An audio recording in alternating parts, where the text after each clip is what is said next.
Jai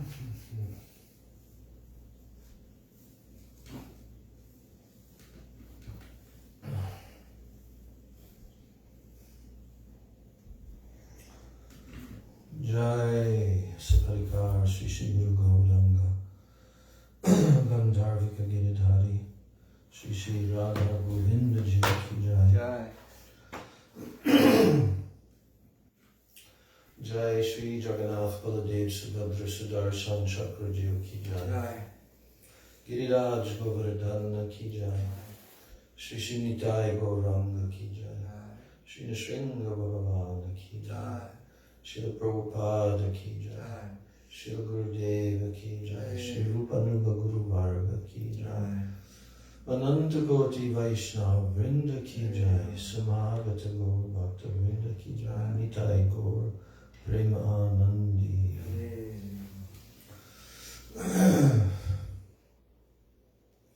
Bandeham Shri Guru Shri Jataha Padakamalam Shri Gurun Vaishnavamscha Shri Rupam Sagrajatam Sahagana Raghunathan Vitam Tam Sajivam Sadvaitam Savadhutam Parijana Sahitam Krishna Chaitanya Devam Shri Radha Krishna Padam Sagana Lalita Shri Vishakhanvitamscha Om Jnana Timirandasya Jnananjana Shalakaya Chakshurun Militam Yena Tasmai Shri Gurave Namaha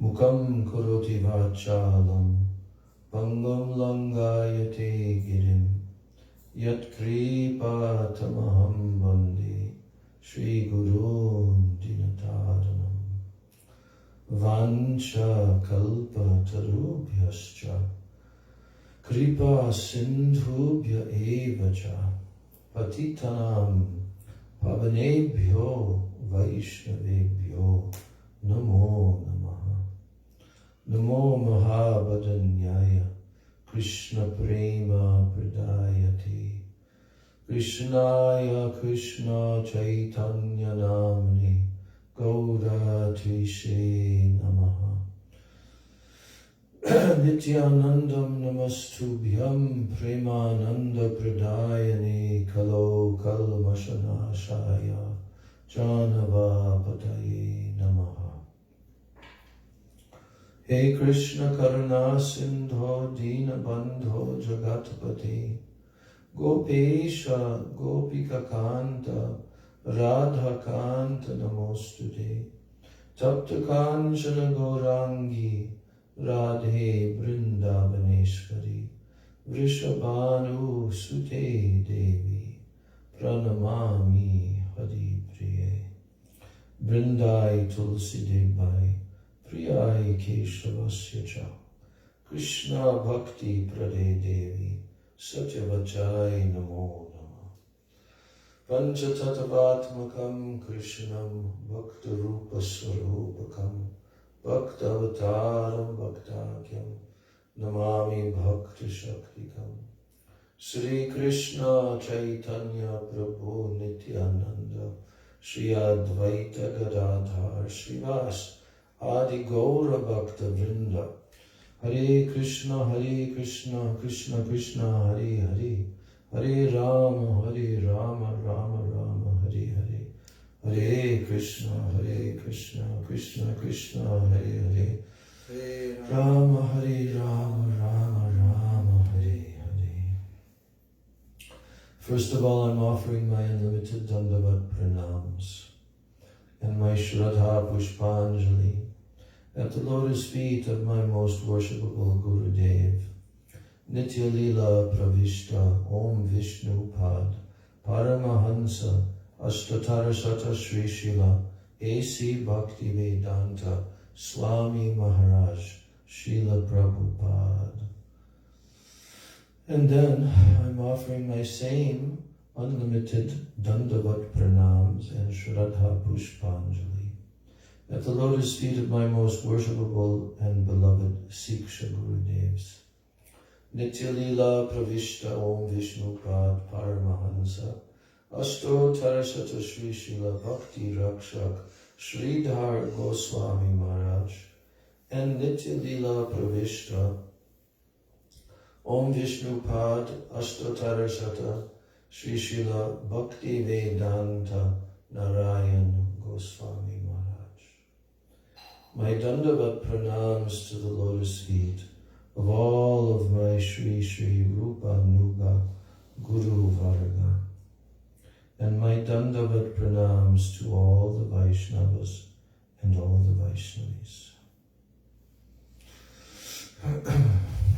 On the Vaishnava calendar today is actually I didn't see appearance or disappearance day of Srila Bhakti Hriday Ban Maharaj.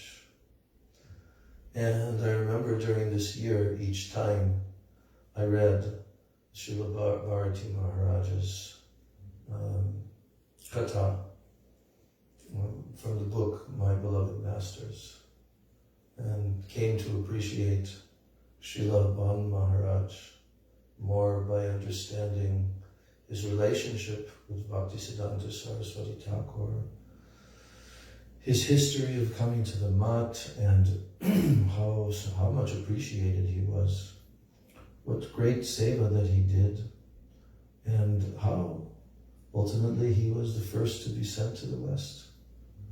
Yeah. So we owe a great debt to him, to all of these personalities who forged their way at a time when it was, not so easy to do, especially being that India had been a conquered country for centuries, right, and not independent. So, but Srila Ban Maharaj, he was a very great preacher. And I've seen some books also. Particularly there's one book that he published. It's called My Lectures in England and Germany, something like that. It's the title of the book. And he actually had his lectures written up there, So I'm offering my obeisances at his lotus feet and praying for his causeless mercy on this day of his appearance or disappearance. I don't remember which one. And I want to continue with the reading of Sri Chaitanya Charitamrita, chapter 15. Chapter 15 is titled, The Lord Accepts Prasadam at the House of Sarvabhauma Bhattacharya. And as we've been reading this chapter, we're at verse 104.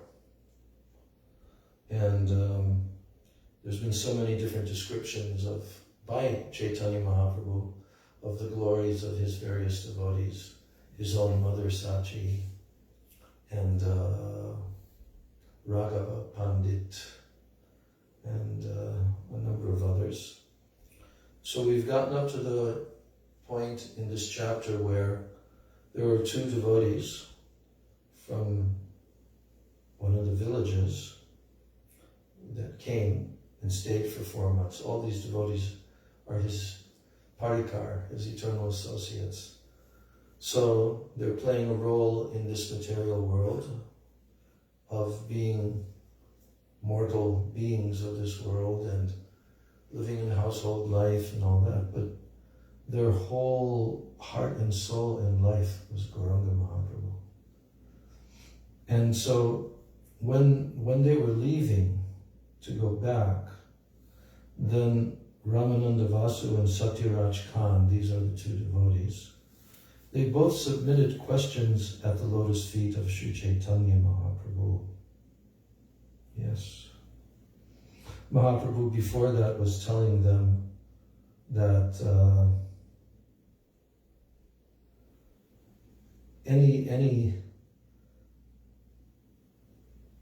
any living being, even a dog, from their village is very dear to Mahaprabhu. To say nothing of you, even a dog living in your village is very dear to me. What then to speak of others? Then they submitted their question at the lotus feet of Caitanya Mahaprabhu. Satyaraj Khan said, my dear Lord, being a householder and a materialistic man, I do not know the process of advancing in spiritual life. Bengali for this is Grihastha Vishayi Ami. I am a Vishayi Grihastha. Ki mor sadhane. What is the process of sadhana? How to advance? Shri Mukhe Agya Koro Prabhu Nivedi Charane. I therefore submit myself unto your lotus feet, and I request you to give me orders. Satyaraj Khan. Prabhu Kohen. Here's his answer. Prabhu means Mahaprabhu. Krishna Seva, Vaishnava Sevan. Nirantara Koro Krishna Nama Sankirtan.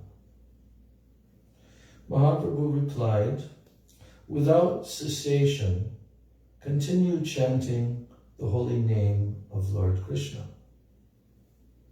He says, Nirantara. And whenever possible, serve him and his devotees, the Vaishnavas. Yes. Krishna Seva, Vaishnava Sevan. Satyaraj Bole, upon hearing this from Mahaprabhu, then Satyaraj said, Vaishnava Chiniva Kemone. How will we be able to recognize a Vaishnava? Ke Vaishnava Kahatar Samanya Lakshane. Please let me know what a Vaishnava is and what are his common symptoms. I'm just going to turn this fan off. Yeah. How many it's times? The short one. It's the short one there. How many times do I have to do it? Try 2 and then we'll see. Yeah, 1 more. Yeah, okay. Thank you. Yes. So he wanted to know what a Vaishnava is and what are his common symptoms. Then Prabhu Kohe, Jar Mukhe Shuni Ek Bar Krishna Nam Se Puja Shreshta Sabakar. So Caitanya Mahaprabhu replied, whoever chants the holy name of Krishna just once is worshipable and is the topmost human being. Shreshta Sabakar. He's puja and he's Shreshta Sabakar, means topmost. Now, it's very interesting how Srila Prabhupada's purport is explaining this first answer from Mahaprabhu. Prabhupada is saying that Srila Bhaktisiddhanta Saraswati Thakur, he says that a person who simply chants the holy name of Krishna once becomes perfect, and he should be regarded as a Vaishnava. This is confirmed by Srila Rupa Goswami in his Upadeshamrita, verse 5. Krishneti yasya giritam manasadriyeta. With such faith in the holy name, one may begin a life of Krishna consciousness. So it means that's the first step, faith in the holy name. With that faith, one can begin a life of Krishna consciousness. So we have that same practical experience in our own life and seeing it for years, especially in the early period, when people come and they're ready to begin chanting the holy name. That means that some faith has come. So he goes on and he says, but an ordinary person cannot chant the holy name of Krishna with such faith. One should accept the holy name of Krishna to be identical with the Supreme Personality of Godhead, Transcendence Himself. As the Padma Purana states, the holy name of Krishna is identical with Krishna, and it is like a Chintamani gem, a touchstone. That verse is Nama Chintamani Krishnas Chaitanya Rasa Vigraha Purna Shuddho Nitya Mukto Abhinatvam Nama Namno.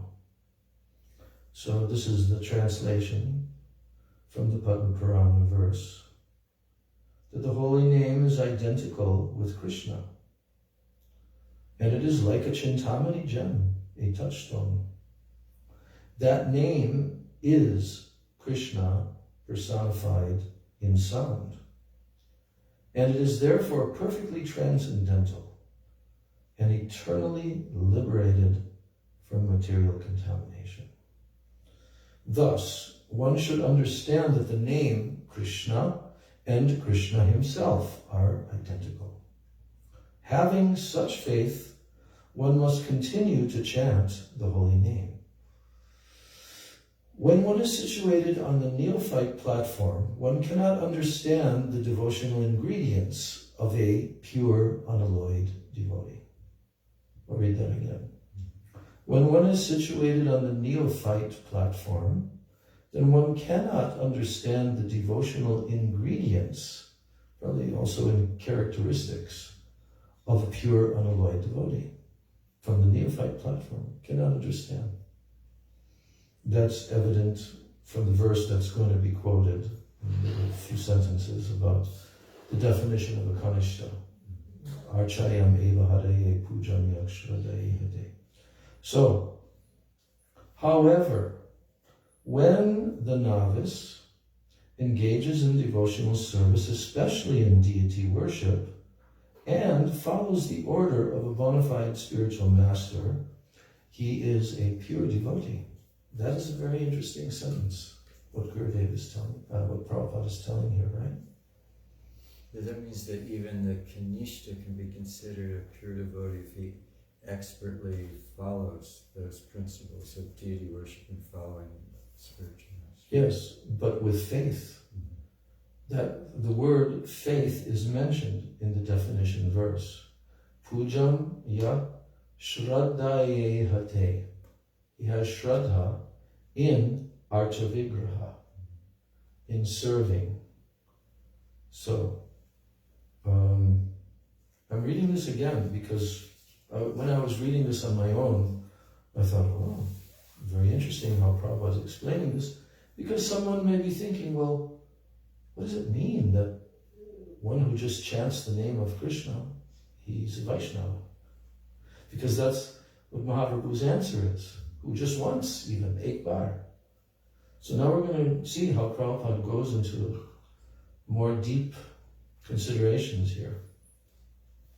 So again, I'm reading the verse, the first sentence of this paragraph. He says, when one is situated on the neophyte platform, one cannot understand the devotional ingredients of a pure, unalloyed devotee.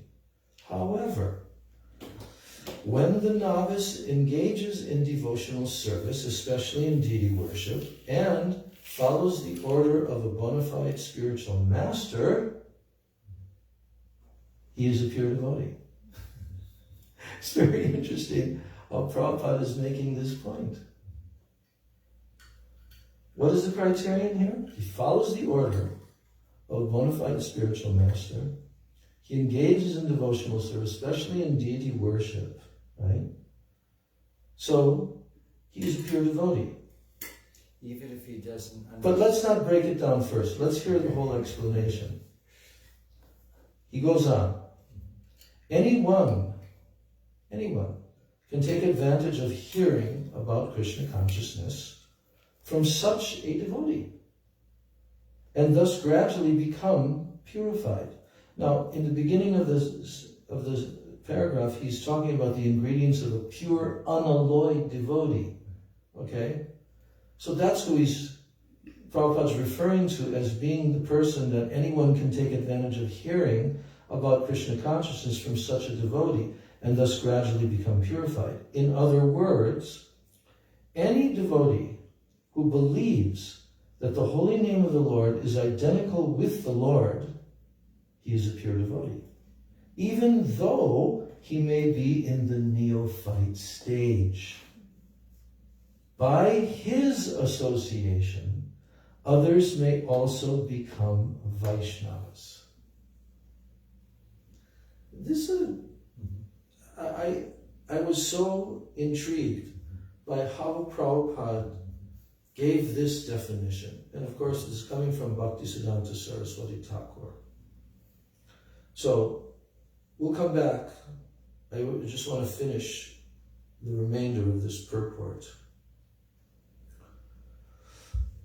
One is known as a materialistic devotee. What is a materialistic devotee? It means prakrita bhakta. One is known as a materialistic devotee if he simply worships the deity of Hari with faith, but he does not show proper respect to the devotees and to others. Now this is stated in Srimad Bhagavatam, 11th canto, 2nd chapter, verse 47.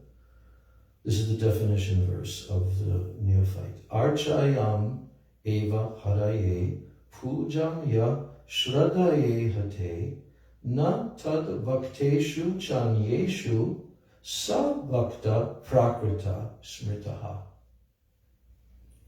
So, yet, even by associating with such a neophyte devotee, one can become a devotee also. So when Lord Caitanya was teaching Sanatana Goswami, he said, Shraddhavan janahoy bhakti adhikari. Uttam madhyam kanishta shraddha anusari. He says a person who has attained firm faith, he is a real candidate for advancing in Krishna consciousness. And according to the faith, there are first class, second class, and neophyte devotees. One who has preliminary faith, he is called a kanishta adhikari, or a neophyte. The neophyte, however, he can become an advanced devotee if he strictly follows the regulated principles set down by the spiritual master. Therefore, it is on the basis of faith and attachment to Krishna that one can judge who is a madhyamadhikari or who is an uttamadhikari. Now it is thus concluded that even a neophyte devotee is superior to the karmis and jnanis because he has full faith in chanting the holy name of the Lord. A karmi or a jnani, regardless of his greatness, he has no faith in Lord Vishnu. His holy name, he does not have faith in Lord Vishnu, in his holy name, or in his devotional service, karmis and jnanis. One may be advanced religiously, but if he is not trained in devotional service, he has very little credit on the transcendental platform.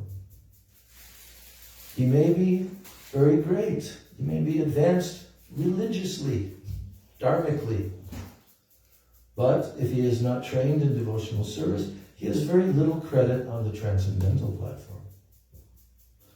Even a neophyte devotee engaged in deity worship in accordance with the regulations set forth by the spiritual master is in a position superior to that of the fruitive worker and the speculative philosopher. So karmi and jnani.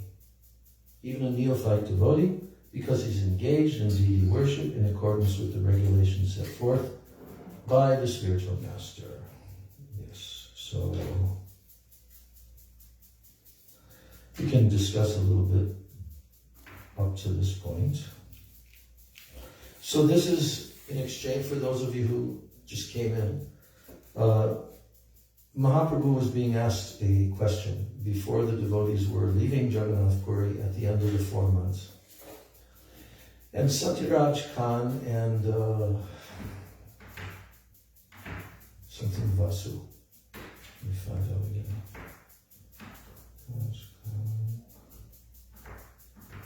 Satyaraj Khan, Ramananda Vasu. So they're from the same village. And they submitted these questions. So they wanted to know from Lord Caitanya what they should now do. So they very humbly said, my dear Lord, being a householder and a materialistic man, they're calling themselves Vishayis. Grihastha Vishayi. That's what they're calling themselves. So since we are this way, my Lord, I do not know the process of advancing in spiritual life. So I therefore submit myself unto your lotus feet and I request you to give me orders. So then Chaitanya Mahaprabhu, he responded and he said, Krishna Seva, Vaishnava Sevan. So Krishna Seva means do service, bhakti to Krishna, and serve Vaishnavas, Vaishnava Sevan. Nirantara Koro Krishna Nam Sankirtan. And continuously, you should, without cessation, you should continue always chanting the holy name of Lord Krishna. Then Satyaraj said to Mahaprabhu, how can I recognize a Vaishnava? Because Mahaprabhu is saying, do Vaishnava Seva. Please let me know what a Vaishnava is, and what are his common symptoms. Then Mahaprabhu said, Jar Mukhe Shuni Ek Bar Krishna Nam Se Puja Shreshta Sabakar. Mahaprabhu said, whoever chants the holy name of Krishna just once, Ek Bar means one time. That person is worshipable, he's puja, he's worshipable. And Shreshta Sabakar, he is in the category of the topmost human being. So now in the purport, Prabhupada gets into a discussion, first of all quoting his Guru Maharaj, Bhaktisiddhanta Saraswati Thakur, who's saying that a person who simply chants the holy name of Krishna once becomes perfect, and he should be regarded as a Vaishnava. And then this is confirmed in Rupa Goswami's 5th shloka of Upadeshamrita, where he says, Krishneti yasya giritam munasanjayeta. So, with faith in the holy name, one may begin a life of Krishna consciousness. But an ordinary person cannot chant the holy name of Krishna with such faith. So here, immediately, there's a division being made between those who have faith in the holy name of Krishna, which enables them to begin a life of Krishna consciousness, which means to practice bhakti. But then he says, an ordinary person, he cannot chant the holy name of Krishna with such faith. He doesn't have that faith, so he can't chant. So sometimes devotees, they were interpreting that even if a person, just on their tongue, the name of Krishna comes, even once. Some devotees would like to go out on Sankirtan, and as they're talking with people and distributing books, and they say, can you say Krishna? Or Hare Krishna? Krishna, Hare Krishna. The devotee is thinking what? You can bow down. No. The devotee is thinking at that time, now they've said the name of Krishna, which is true, because there's Nam Abbas, even unknowingly, unintentionally, someone is chanting. So they get pious credits for that.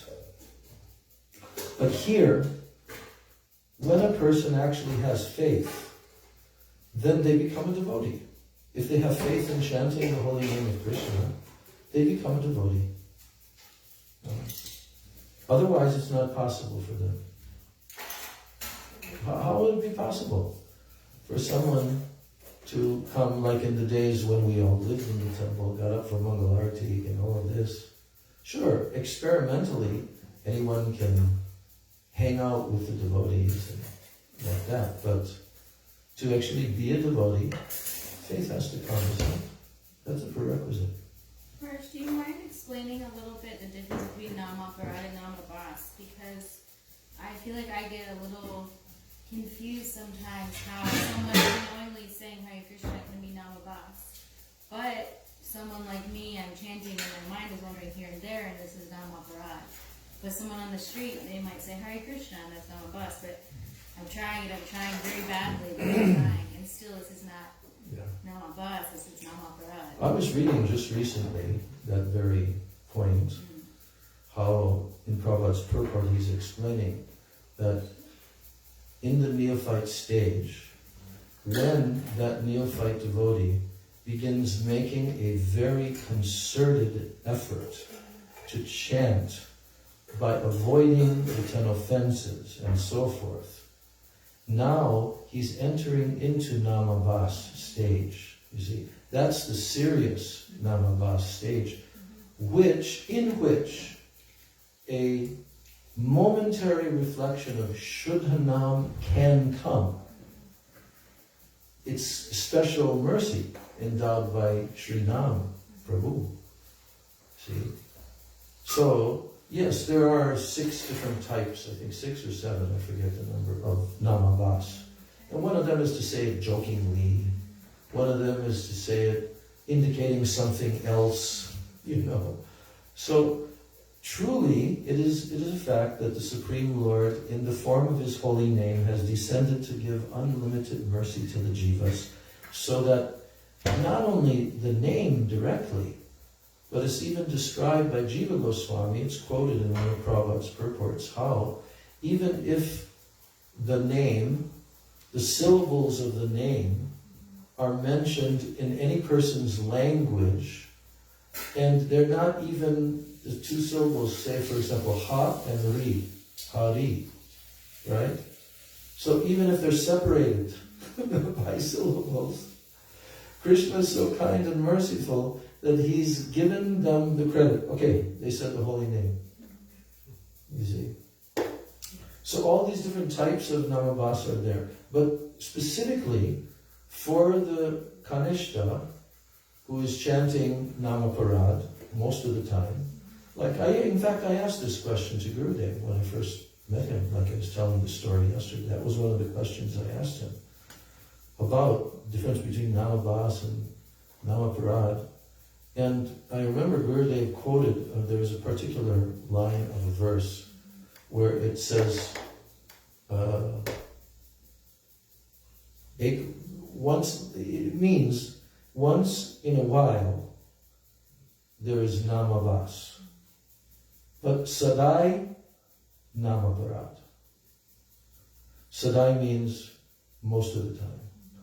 So, some rare case, Nam Abbas is going to come. And that's the thing about advancing. Because as we advance, our worship of Sri Nam Prabhu also improves. And the thing is that we will be striving, even with the mind being agitated, but we'll be striving really to chant properly, right? And that is the key, that gradually all bad samskaras and everything, not just sinful activities, that Mahaprabhu is going to mention that, not just sins, but aparad and everything, and samskaras are developed. So is that... Yeah, so it just sometimes seems like someone may get, and this is, I'm sure, incorrect impression, someone may get more benefit from saying Hare Krishna unknowingly than someone who is trying, under the instruction of Guru chanting, but their chanting is just aparad, there's so it just, sometimes I get a little bit logically that doesn't seem fair. No, I understand what you're saying, because I've also thought about that in the past, right? But here's the thing, that person, he's getting some very powerful bhakti unmukha sukriti, but he's not yet in the line of bhakti. Whereas the neophyte devotee is actually entering into bhakti, taking initiation. They're in the process of bhajana kriya and all of that. There's vastly more benefit being given by Krishna. Because yesterday we talked about ye yatamam prapadyante, how Krishna reciprocates, So we should never worry that somebody who's just a person on the street, he gets more benefit than me, and I'm trying so hard. Thank you, that answers. Yeah.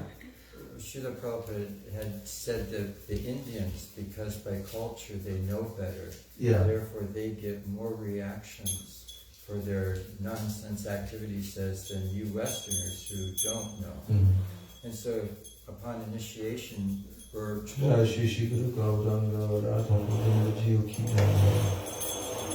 Srila Prabhupada would give Harinam initiation, he would always mention the 10 offenses against the holy name. So does that, like in the example of the Indians, now we have now we know, so we're not innocent.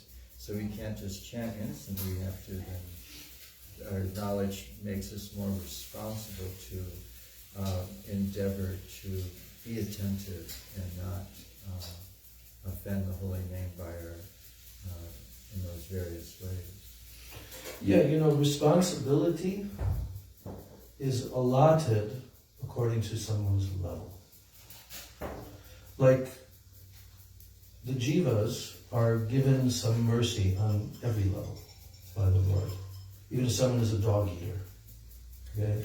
And then like in the Western world, everybody's eating meat and they think it's normal, I was talking with Vaishnava Maharaj one day, this point came up, and we both agreed that a meat eater who's been born into that, right, for them to become pious and sit at the dinner table and offer a prayer to God, they get a lot of sukriti for that, you know that. Even though it's sinful activity, it's definitely a very heavy sinful activity, but they're ignorant. They're ignorant. And Krishna is called Bhava Grahi Janardana. It's one of Krishna's names. That Krishna sees the mood of a person and he reciprocates with that. If that was not the case, there would be no chance for the jivas to become gradually elevated and then eventually to meet the pure devotee and enter into the realm of bhakti and so forth. So everything depends on the mood of the individual, the sincerity of the individual.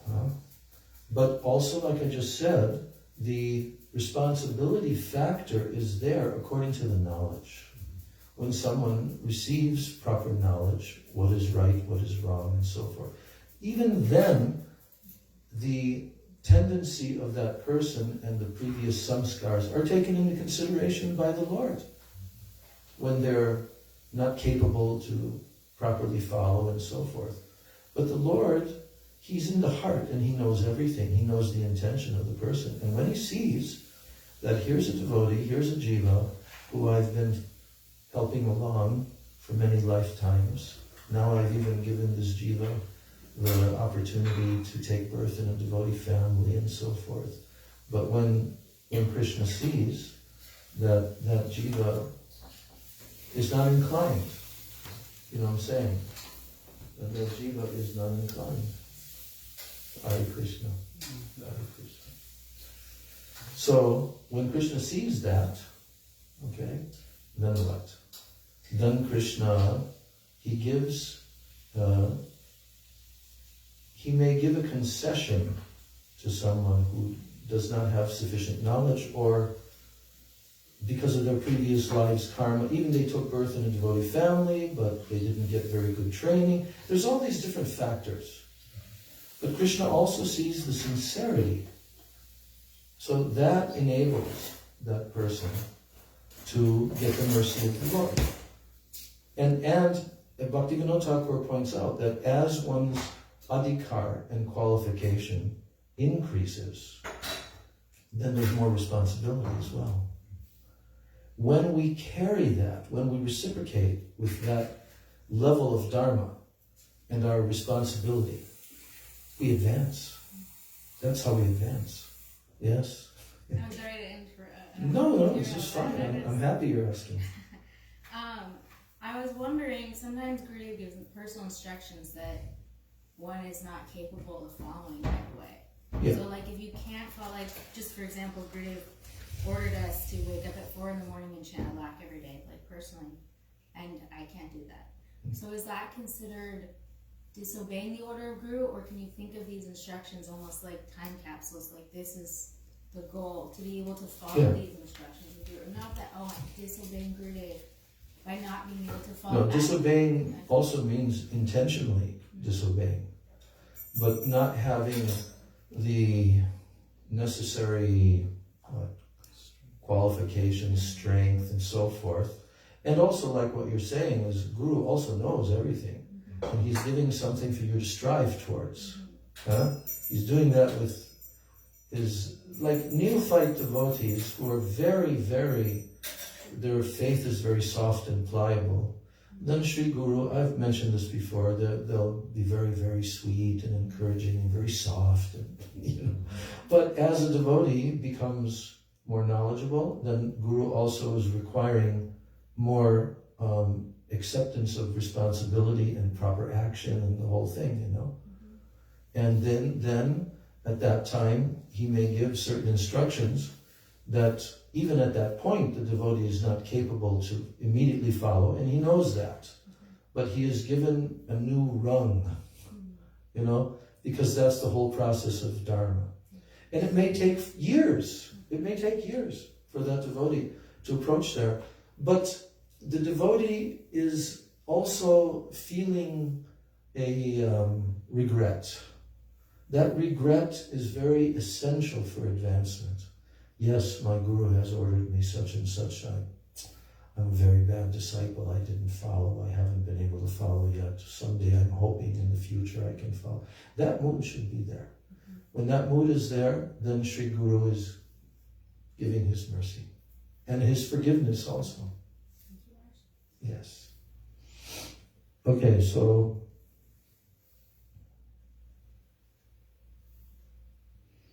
right, so an ordinary person, they cannot chant the holy name of Krishna with such faith.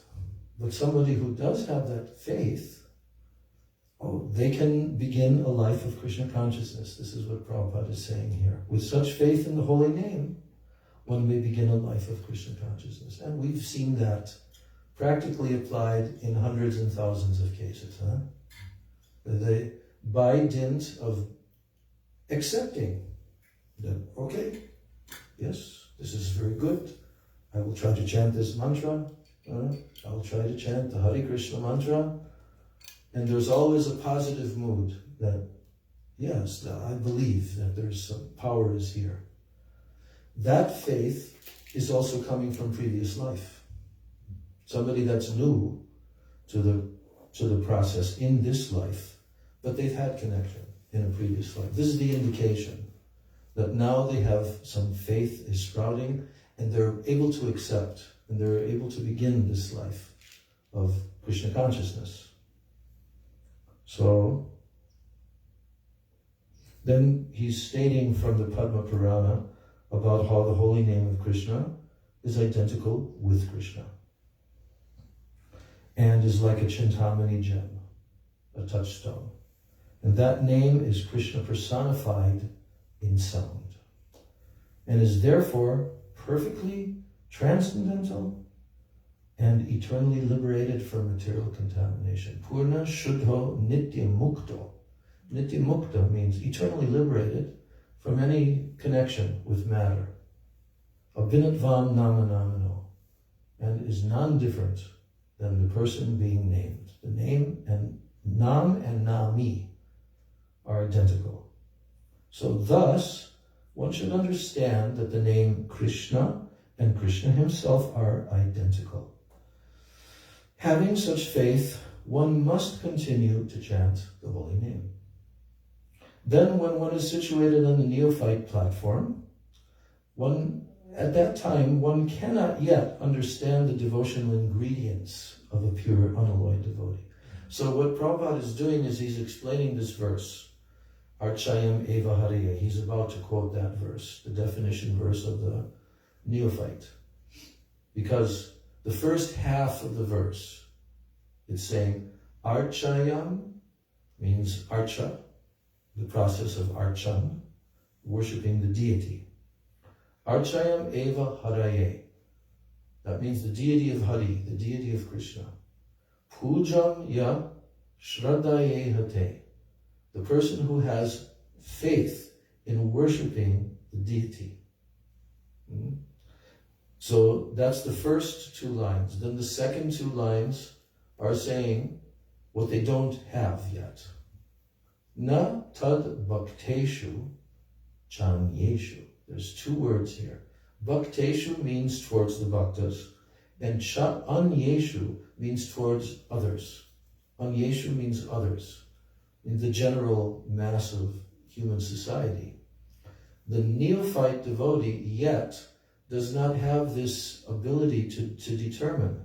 That's why Prabhupada is saying here that when one is situated on a neophyte platform, one cannot understand the devotional ingredients of a pure, unalloyed devotee. So natad bhakteshu chanyeshu. This is a symptom of the neophyte. They're not able yet to recognize and put their proper faith in Vaishnavas because they're not able to determine the qualities and understand the transcendental nature of the Vaishnavas. But they can accept the deity of the Lord. So that's why we see in every religion that there is church, mosques, temples, whatever. And this is the place of worship. And in the church, there's the whatever, what do they call in the Russian Orthodox Church? The icons and so forth. You know, they have paintings that they actually come and they kneel before and they offer a lamp and they even kiss the picture, the glass-covered painting, and they consider that this is conscious, this entity. So a neophyte is able to put their faith in the manifestation of the Lord within matter, the form of the Lord, the picture of the Lord, and so forth. Of course, in Christianity, they don't have knowledge yet about the form of the Lord. It's one advantage of the Vedic civilization, is that the actual descriptions are there in the Vedas. And the Lord himself has also appeared in various incarnations and so forth. But in Christianity, they don't include any description of the form of God, the Supreme Lord, like that. So the neophyte can have faith in chanting Hare Krishna, in worshipping the deity and so forth. But he has to develop more. And so then Prabhupada is saying, however, when the novice engages in devotional service, especially in deity worship, and he follows the order of a bona fide spiritual master, then he is a pure devotee. So here's where the distinction is being made. Like, Srila Prabhupada mentioned this about his devotees. This is very well known. Yes, all my disciples, they are pure devotees. Right? They could even make others devotees, even from that platform. Yes.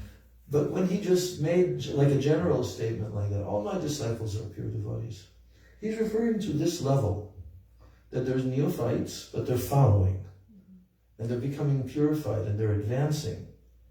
So Prabhupada is explaining here that even such a person who has faith in the deities and they're following the order of their spiritual master, he can be considered to be a type of a pure devotee, and anyone can take advantage of hearing about Krishna consciousness from such a devotee, and thus gradually become purified. So that's what happened to me. That's what happened to most of us, right? That we heard from such devotees, and became very inspired by such devotees. That's the preaching mission of Caitanya Mahaprabhu. And Prabhupada would stress this so much.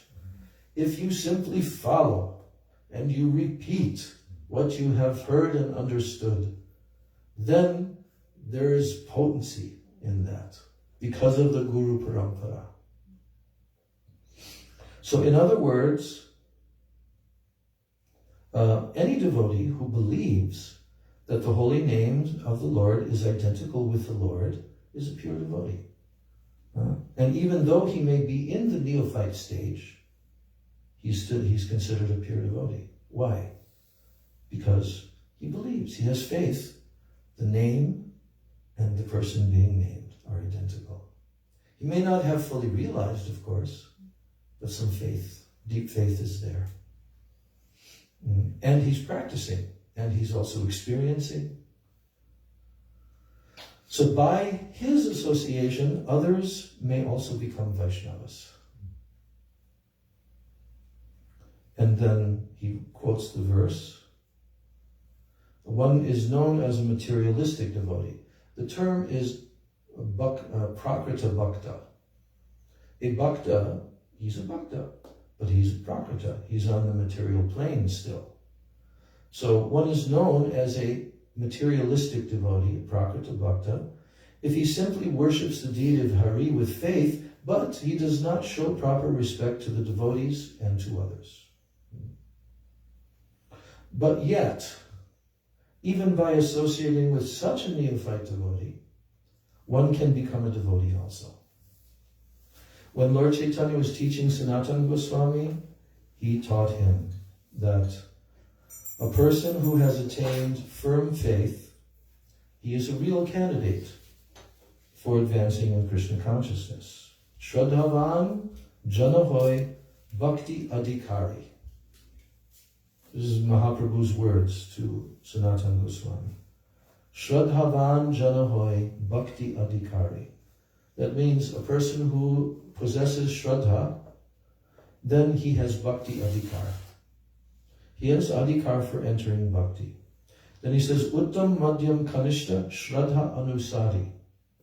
So, according to the faith and the level and development of the faith, there are first class, second class, and neophyte devotees. So one who has preliminary faith, he's called a Kanishta Adhikari, or a neophyte. But the neophyte, however, he can become an advanced devotee if he strictly follows the regulated principles set down by the spiritual master. Therefore, it is on the basis of faith and attachment to Krishna that one can judge who is a Madhyamadhikari or an Uttamadhikari. On the basis of what? Faith and attachment to Krishna. That it is on that basis that one can judge who is Madhyam, who is Uttam. So, it is thus concluded that even a neophyte devotee is superior to the karmis and jnanis because he has full faith in chanting the holy name of the Lord. That's why. That's why he's superior. A karmi or a jnani, regardless of his greatness, he has no faith in Lord Vishnu, in his holy name, or his devotional service. So one may be advanced religiously, but if he is not trained in devotional service, he has very little credit on the transcendental platform. So even a neophyte devotee engaged in deity worship in accordance with the regulations set forth by the spiritual master, he is in a position superior to that of the fruitive worker and of the speculative philosopher. So that's our discussion. And then Mahaprabhu goes on in his explanation, answering the question, how can I determine who is a Vaishnava? Then he says, Ek Krishna Name Kare Sarva Pap Kshoy. That means simply by chanting the holy name of Krishna once, a person is relieved from all the reactions of a sinful life. Then he says, Nava Vida Bhakti Purna Nam Hoite Hoy. That one can complete the 9 processes of devotional service simply by chanting the holy name. Nava Vida Bhakti Purna. Purna means to complete, right? Nam Hoite Hoy. Through Nam, all the Nava Vida Bhakti, all the 9 practices of bhakti, they are completed through chanting the holy name. So in the purport, Prabhupada is quoting from the Srimad Bhagavatam verse of Prahlad Maharaj, where he says the 9 types of devotional service. What is that verse? Shravanam, Kirtanam, Vishnu, Smaranam, Padasevanam, Archanam Vandanam Dasyam Sakyam Atmamani Vedanam Iti Punsarpita Vishnu Bhaktis Chendama Lakshana Kriyeta Bhagavat-yadha Tanmanye Aditam Uttamam. So, we know the translation to this verse. The process of devotional service entails hearing, chanting, and remembering the holy name, form, pastimes, qualities, and entourage of the Lord, offering service according to the time, place, and performer, worshipping the deity, offering prayers, always considering oneself the eternal servant of Krishna, making friends with him, and dedicating everything unto him. These 9 items of devotional service, when directly offered to Krishna, they constitute the highest attainment of life. This is the verdict of the revealed scriptures. So as for being freed from all sinful reactions by chanting the holy name of Krishna only once, one must chant the holy name without committing any offenses. Then, chanting one name is sufficient to rescue a living being from all sinful reactions. Such a person who chants the holy name of the Lord offenselessly is very important and worshipable. Indeed, the 9 devotional processes beginning with Shravanam and Kirtanam can all be attained at once if one simply chants the holy name of the Lord offenselessly. So in this regard, Srila Jiva Goswami states in his book, Bhakti Sandarbha, Yadyapi anya bhakti kalo kartavya tada, kirtanakya bhakti samyogenaiva. This means, out of the 9 processes of devotional service, kirtan is very important. Srila Jiva Goswami therefore instructs that the other processes, such as archan, vandana, dasya, sakya, they should be executed, but they must be preceded and followed by kirtan, the chanting of the holy name. We have therefore introduced this system in all our centers. Archan, arti, bhog offering, deity dressing, and decoration are all preceded and followed by the chanting of the holy name of the Lord, Hare Krishna, Krishna Krishna, Hare Hare, Hare Rama, Rama Rama, Hare Hare. And then text 108, important number, Mahaprabhu is saying, one does not have to undergo initiation or execute the activities required before initiation. One simply has to vibrate the holy name with his lips. Thus, even a man in the lowest class of Chandala can be delivered. So he says, Jiva sparshe achandala. Jiva means the tongue. So, even the name touching the tongue, even of a Chandala, that person can be delivered. So Jiva Goswami explains Diksha in his Bhakti Sandarbha. There's the famous verse, Divyam Jnanam Tato Dadyat Kuryat Papasya Samshayam Tasmad Diksheti Sa Prokta Deshikais Tattva Kovidai. Diksha is the process by which one can awaken his transcendental knowledge and vanquish all reactions caused by sinful activity. And a person expert in the study of the revealed scriptures knows this process as Diksha.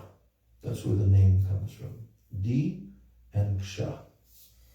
So the regulative principles of Diksha are explained in the Hari Bhakti Vilas and in the Bhakti Sandarbha. And then he quotes here, yes, this is a long purport which we'll be reading tomorrow. Quite long. Whoa. Yeah, this is going to be, and it's text 108. So this is the thing, that the holy name, chanting the holy name, having faith in chanting, is the criterion for the jiva, that they can enter into the pathway of bhakti. And then they can also take diksha.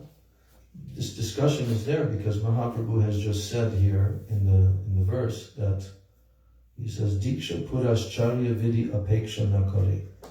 That the chanting of the holy name does not wait for diksha.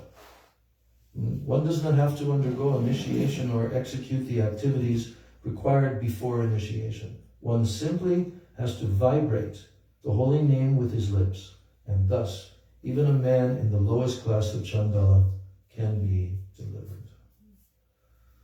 So, Jiva Goswami Pada ki jai, Shri Gauranga Mahaprabhu ki jai, Jai Shri Hari Bhakti Vilasa ki jai, Ananta Koti Vaishnava Vrinda ki jai, Nitai Gaur Premanandi, Vancha Kalpatarubhascha, Kripa Sindhu Vacha Patitanam Pavanebhyo Vaishnavebhyo Namo